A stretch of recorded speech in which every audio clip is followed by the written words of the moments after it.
Bom dia a todos. Nós temos uma companhia muito especial hoje, que é a chuva. Estão vindo ali no telhado, né? Era bom para estar em casa dormir, né? Cochilar um pouquinho, mas parabéns para vocês corajosos que deixaram a cama e vieram para cá por um motivo muito especial. Louvarmos e adorarmos o nosso Deus e sinal que realmente Ele é o Senhor de vocês. Isso é bem importante, é bem especial. Dia de ceia, sempre procuro trazer algo voltado para a ceia. E nós vamos ver um assunto hoje que vocês já ouviram falar. Mas sempre é importante lembrar e sempre é bom vermos algo mais daquilo que a palavra de Deus pode e certamente nos traz. E como eu falei então, nesse domingo de ceia, gostaria de ver um texto básico sobre a ressurreição de Jesus e tentar aprender aquilo que de fato é mais importante sobre a ressurreição de Jesus. E o texto para nós meditarmos está em 1 Coríntios capítulo 15. Nós vamos ler do versículo 1 até o 26. Eu quero tratar do assunto mais especificamente a partir do versículo 12 em diante. Mas para vocês ter como base do 1 ao 11 também é importante.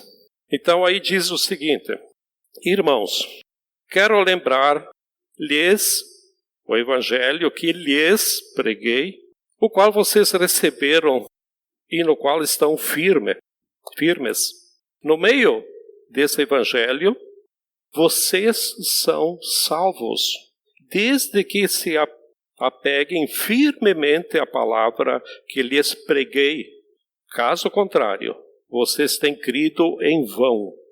Pois o que primeiramente lhes transmiti foi o que recebi, que Cristo morreu pelos nossos pecados, segundo as Escrituras, foi sepultado e ressuscitou no terceiro dia, segundo as Escrituras. E apareceu a Pedro e depois aos 12.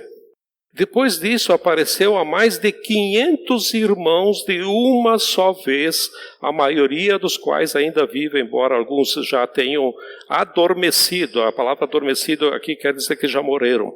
Depois apareceu a Tiago e então a todos os apóstolos. Depois desses apareceu também a mim, como a um que nasceu fora de tempo. Pois sou o menor dos apóstolos e nem sequer mereço ser chamado apóstolo, porque persegui a igreja de Deus. Mas pela graça de Deus sou o que sou, e sua graça para comigo não foi inútil. Antes trabalhei mais do que todos eles. Contudo, não eu, mas a graça de Deus comigo. Portanto, quer tenha sido eu, quer tenha sido eles, é isto que pregamos, e é isto que vocês creram. Ora, se está sendo pregado que Cristo ressuscitou dentre os mortos, como alguns de vocês estão dizendo que não existe ressurreição dos mortos? Se não há ressurreição dos mortos, nem Cristo ressuscitou. E se Cristo não ressuscitou, é inútil a nossa pregação, como também é inútil a fé que vocês têm. Mas mais que isso, seremos considerados falsas testemunhas de Deus, pois contra ele testemunhamos que ressuscitou a Cristo dentre os mortos. Mas se de fato os mortos não ressuscitam, ele também não ressuscitou a Cristo. Pois, se os mortos não ressuscitam, nem mesmo Cristo ressuscitou. E se Cristo não ressuscitou, inútil é a fé que vocês têm e ainda estão em seus pecados. Neste caso também, os que dormiram em Cristo estão perdidos. Se é somente para esta vida que temos esperança em Cristo, somos de todos os homens os mais dignos de compaixão. Mas de fato Cristo ressuscitou dentre os mortos. sendo ele as primícias, ou o primeiro, dentre daqueles que dormiram, no caso que morreram. Visto que a morte veio por meio de um só homem, também a ressurreição dos mortos veio por meio de um só homem. Pois, da mesma forma como em Adão todos morrem, em Cristo todos seremos vivificados. Mas cada um por sua vez. Cristo, o primeiro, depois, quando ele vier, os que lhe pertencem. Então virá o fim, quando ele entregar o reino a Deus, o Pai, depois de ter destruído todo o domínio, autoridade e poder. Pois é necessário que ele reine até que todos os seus inimigos sejam postos debaixo de seus pés. Querido Deus e Pai, nós pedimos que o Senhor esteja nos revelando aquilo que está aqui tão claro, tão firme, mas que pode nos trazer dúvidas e que o Espírito Santo possa nos esclarecer nessa manhã. Te pedimos isso e te damos graças em nome de Jesus. Amém? Quem está escrevendo aqui? O apóstolo Paulo. E por que Paulo está tratando esse assunto? Porque havia um grupo de pessoas no contexto daquele grupo que criam na palavra e nos ensinos de Jesus, mas que não conseguiam crer na ressurreição de Jesus. É parecido com alguns pensamentos que existem hoje. Hoje não é diferente. Que todas as religiões têm coisas boas. Você já deve ter ouvido por aí que algum defende. Não, mas todas as religiões não têm coisas boas. No fim todo mundo vai para o mesmo Deus. No fim o caminho é o mesmo. Né? Então defende que todas as religiões têm coisas boas e pode separar algumas palavras onde tem algo de moral e bom que possa praticar.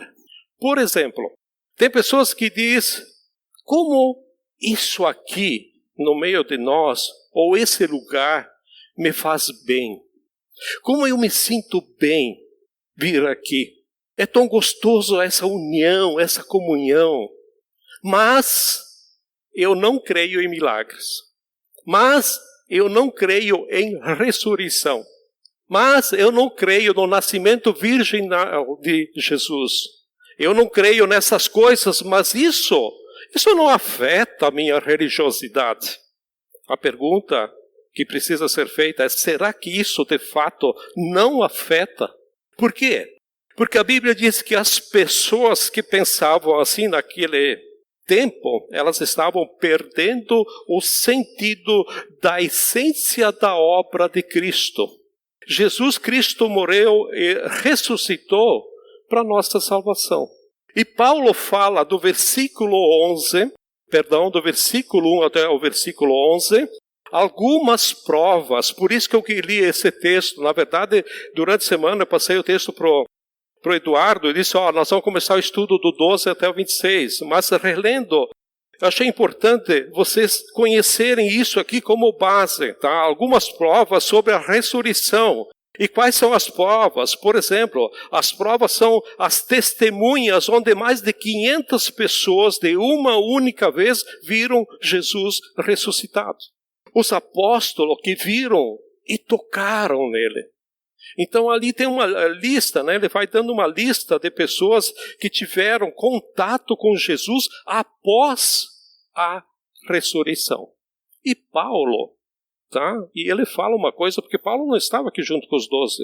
Jesus levantou o apóstolo Paulo bem depois para poder vir falar para a gente, para os gentios.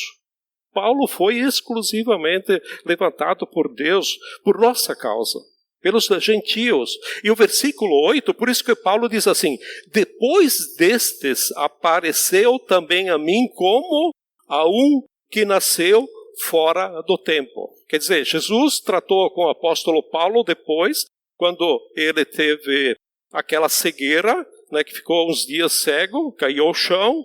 E quem que foi falar com ele? Jesus, depois de ressuscitado. E a partir do versículo 12 é que eu quero tratar do assunto mais específico, que Paulo começa a mostrar teologicamente aqui, porque é tão importante a ressurreição na fé cristã.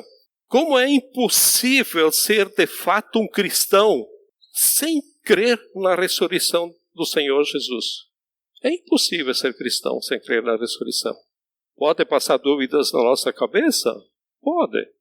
A primeira prova que ele dá que isso é essencial é a prova da mensagem do Evangelho. E a mensagem do Evangelho que era feita pelos apóstolos era exatamente essa. Se você ler, tá? Se você chegar em casa e ler o livro de Atos, você vai ver o que os apóstolos eles estavam pregando. Ou seja, eles pregavam que Jesus é o Messias de Deus, ele é o Filho de Deus vivo, Deus encarnado que tomou o nosso lugar na cruz, que morreu por nós e ao terceiro dia ele ressuscitou dentre os mortos. E o centro da mensagem era a ressurreição. E se essa mensagem fosse mentirosa, então toda a palavra do Evangelho seria uma mentira. Esse é o argumento de Paulo aqui. E olha o que diz Paulo, do versículo 12 ao 14. Ora, se está sendo pregado que Cristo ressuscitou dentre os mortos, como alguns de vocês estão dizendo que não existe ressurreição dos mortos? Se não há ressurreição dos mortos, nem Cristo ressuscitou. E se Cristo não ressuscitou, é inútil a fé que vocês têm. Então está sendo bem claro, bem simples. E se você não consegue crer que Jesus ressuscitou, sinceramente, você não é cristão. Simples assim. Mas por quê? Porque a base da doutrina cristã é que Jesus morreu pelos nossos pecados e ao terceiro dia ele ressuscitou. Ele é a garantia da nossa salvação. Por exemplo, se você conversar com uma pessoa que crê na mensagem espírita, onde o livro do conhecimento espírita, chamado o Evangelho segundo Allan Kardec, onde ele faz uma reinterpretação dos evangelhos, conforme a filosofia e o pensamento espírita, né? E dentro desses pensamentos, Jesus não é filho de Deus. E mais, para eles, Jesus não ressuscitou. Eles creem que Jesus é aquele ser humano que morreu e encarnou tantas e tantas vezes que chegou no ponto máximo da evolução possível. Assim que eles apresentam Jesus, o Jesus deles. Só que esse, de fato, não é o Jesus da Bíblia. Por isso que o que eu quero dizer para vocês é simples, que Jesus ressuscitou. Ele é a garantia que toda a mensagem do Evangelho proclamada pelos apóstolos é vida e é verdade. Se a gente tirar a ressurreição do cristianismo, não sobra mensagem. Vai falar o quê? Vai ser como qualquer ser humano. Vai ser uma filosofia, um pensador. Mas a Bíblia diz que ele é o único. E o que faz Jesus ser o único é que ele é o único que é o caminho, que é a verdade e que é a vida. Ele é Deus que se tornou carne e tomou o nosso lugar na cruz e se deu para o perdão dos nossos pecados. Ele venceu a morte, venceu o pecado, ele venceu o inferno, ressuscitou ao terceiro dia e tem mais. E é ele que intercede por nós na presença do Pai. Por isso que ele está sentado à direita do Pai. Jesus ressuscitado é aquele que garante o Evangelho para nós. Por isso que a minha fé, ela está firmada no Cristo que ressuscitou. Ele foi o primeiro a reiniciar a ressurreição que um dia todo ser humano terá para ter o seu destino, né, eterno, porque ele é a garantia da mensagem do Evangelho. A segunda coisa que Paulo coloca aqui para nós é que a ressurreição é essencial, porque ela é a prova de que existe a vida eterna. Esse é o argumento que Paulo fala aqui nos versículos 15 até o 18, e onde ele diz assim: mais que isso, seremos considerados falsas testemunhas de Deus, pois contra ele testemunhamos que ressuscitou a Cristo dentre os mortos. Mas se de fato os mortos não ressuscitam, ele também não ressuscitou a Cristo. Pois se os mortos não ressuscitam, nem mesmo Cristo ressuscitou. E se Cristo não ressuscitou, inútil é a fé que vocês têm e ainda estão em seus pecados. Neste caso, também os que dormiram, os que morreram, no caso, em Cristo, estão perdidos. Qual é o argumento de Paulo aqui? Se Cristo não ressuscitou, então não existe vida eterna. Simples assim. Se você lê os evangelhos, você vai ver que Jesus prometeu a vida eterna. E a mensagem diante da fé, da esperança, é a certeza que a nossa vida não termina num túmulo. Quantas pessoas pensam isso? Por que as pessoas têm medo de morrer? Eu visitei o hospital durante muito tempo e conversando com algumas pessoas, quando você tem amizade com elas, qual é o teu medo? Sabe qual é o medo delas? Não é de morrer, é para onde eu vou. Porque não sabe para onde elas vão, é para onde elas vão. E por isso, Jesus prometeu a vida eterna. E essas pessoas acham que quando elas morrem, o fim delas é o túmulo. E tendo caprichar até o túmulo, fazer um túmulo bonito, tal, destacado, né, decorado com mármore, sei lá o quê, porque o corpo dela está lá, ela não tem esperança na vida eterna. E não é essa a mensagem. Há alguma coisa além, e que esse além está sendo preparado pelo Senhor Jesus. Jesus, quando está próximo da sua morte, ele disse para os seus discípulos, e hoje essa promessa é para nós, que não precisava ficar preocupados, porque ele estava indo preparar um lugar para eles na vida eterna. E essa promessa é para nós hoje. Essa é a mensagem do Evangelho.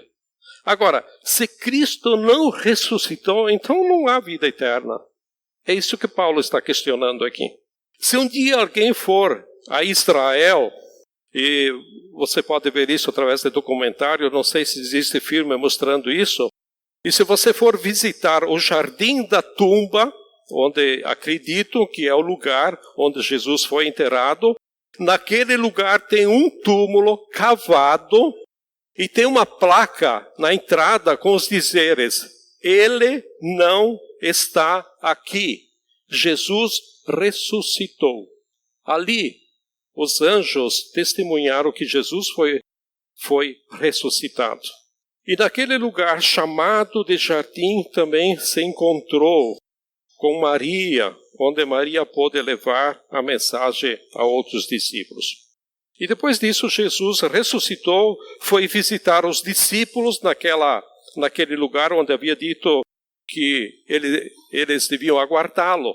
E também se revelou àqueles 2 discípulos no caminho a Emaús, que estavam desiludidos e foram embora para suas casas. E Jesus foi no meio deles conversando e eles não perceberam a presença de Jesus. E Jesus já tinha ressuscitado.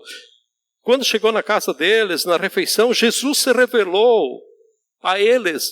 Jesus já ressuscitado.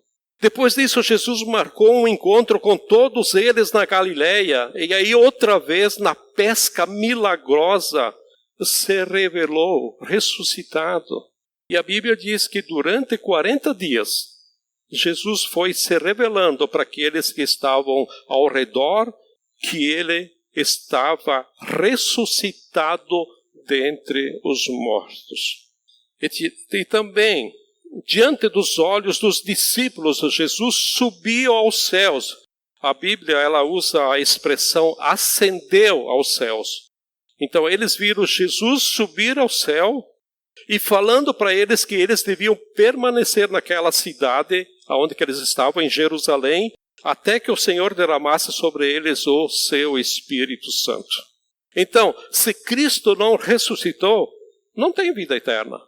Mas vai haver ressurreição dos mortos.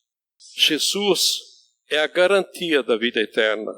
De cada um de nós, um dia nos encontraremos com Ele, se Ele for Salvador e Senhor da sua vida. Porque se Ele não é Senhor e Salvador da sua vida, não vamos se encontrar com Ele. Assim como também um dia todos os seres humanos se encontrarão com eles, aqueles que não creem em Jesus, aqueles que não têm a salvação, eles vão se encontrar com Jesus não mais como Salvador, mas como um juiz justo, que há de julgar grandes e pequenos, como diz a Bíblia, né? Então, mas se Cristo não ressuscitou então isso seria uma grande ilusão. Nós estaríamos vivendo uma grande ilusão. É uma grande mentira. Seria uma grande mentira. Por isso, alguns por aí dizem, eu não creio nada disso. Aquele papo daquele pessoal com ela na aliança, é papo furado.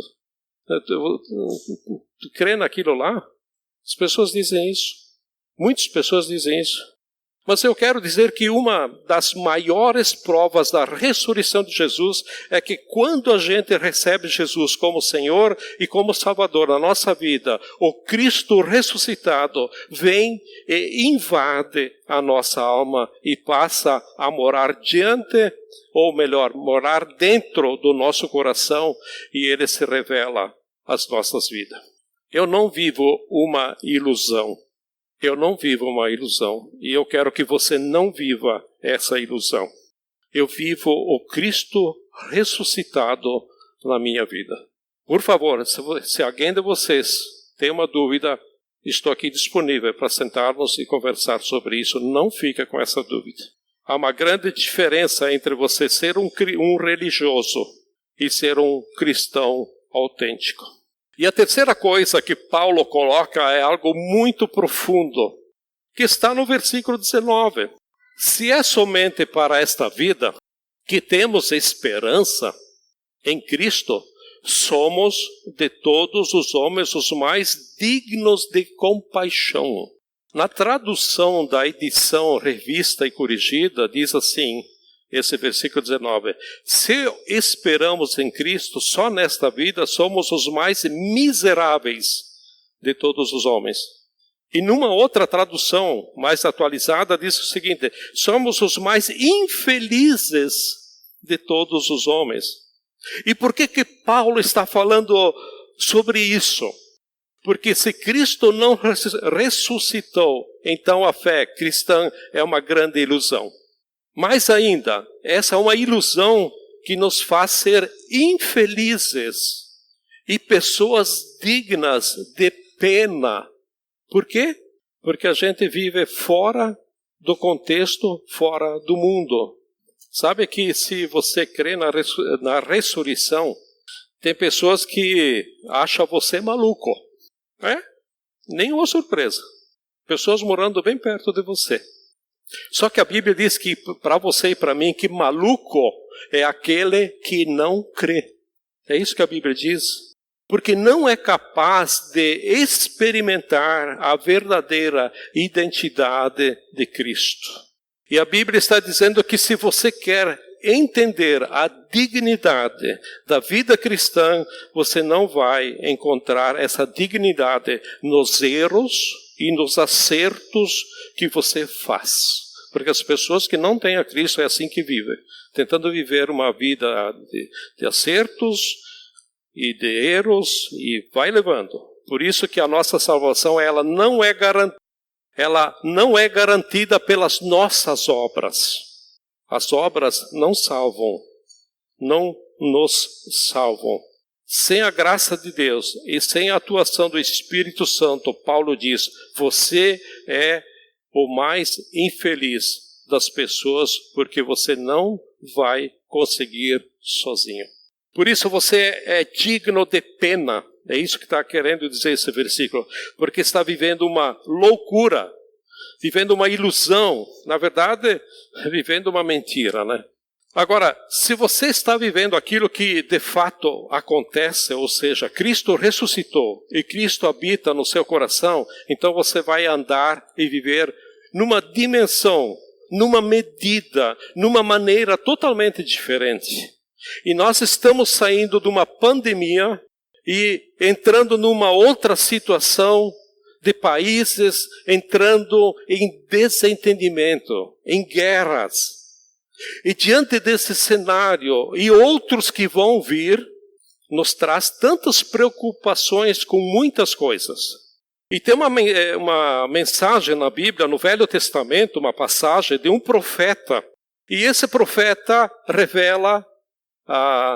revelava, pelo poder de Deus, porque Deus falava com ele, os planos do rei da Síria, de um país vizinho de Israel, para o rei de Israel. Então esse profeta revelava para o rei de Israel, olha, o rei da Síria vai fazer isso contra vocês. E ele dizia assim, olha, o rei da Síria vai invadir contra Israel por esse caminho.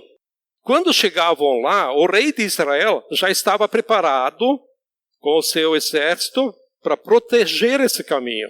E chegou um dia que o rei da Síria, mais ou menos que nem o Pudim lá da Rússia, né? Ficou tão preocupado que pensou assim, é impossível que Israel sabe dos meus planos. Tem um espião aqui dentro. Aí disseram para ele, olha, não tem nenhum espião. É um profeta, que Deus revela a esse profeta essas coisas. E esse rei da Síria, é interessante que ele diz assim, então vamos prender esse profeta, vamos trazer esse profeta para cá, vamos fazer alguma coisa. Aí ele manda um exército para lá, e quando chega o exército nessa pequena cidade onde morava aquele profeta, o ajudante ou o empregado daquele profeta, ele vem desesperado e diz para o profeta, vamos sair daqui porque tem um exército que vai prender nós, vai prender o profeta. E o profeta diz para ele, não, fica tranquilo. E ele diz essas palavras, porque tem mais gente para o nosso lado do que contra nós. Aí aquele ajudante pensou assim, mas como? De que jeito? Estamos só nós dois aqui. Aí o profeta fez uma oração. Senhor, abra os olhos do meu empregado para que ele possa ver. E ele começou a ver aquilo que os olhos naturais não podiam ver. Está lá registrado no Velho Testamento. Ele conseguia ver o quê? Ele conseguia ver os anjos do Senhor. E aí tem a palavra que ele conseguia ver as carruagens de fogo que vinham proteger ele. E aí ele pôde entender o sentido daquela palavra. Tem mais gente do nosso lado do que contra nós. Sabe, quando a gente vive uma vida no meio de uma pandemia, de uma guerra, ou até na própria fome que estão prevendo que vai vir aí na frente, não entendendo o sobrenatural, não entendendo Deus Todo-Poderoso, não entendendo a sua obra, não entendendo a graça de Deus e não entendendo a ressurreição de Jesus, a gente é como aquele ajudante. A gente olha para o cenário, a situação crítica que nos assusta e a gente fica em desespero. E agora?